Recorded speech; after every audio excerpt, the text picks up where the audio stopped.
இந்திய டெலிகாம் செக்டாரில் இருக்கும் ட்ராய் புதிய அறிமுகம் ஒன்றை செய்துள்ளது. புதிய கால் வசதி மற்றும் எஸ்எம்எஸ்க்கு மட்டும் தனியாக பேக்குகளை அறிமுகப்படுத்த ஆணையிட்டுள்ளது.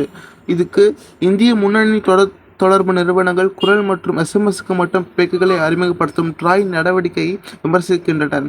இது 5G 4Gக்கு மாற்றத்திற்கு பின்னடைவாகும் என தெரிவிக்கப்பட்டுள்ளது. இதற்கு பலர் எதிர்ப்பு தெரிவித்துள்ளனர்.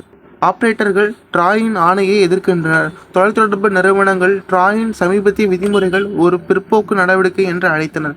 ஏனெனில் இது குரலுக்கு கட்டணம் வசூலிக்காத தற்போதைய நடைமுறை எதிரானது.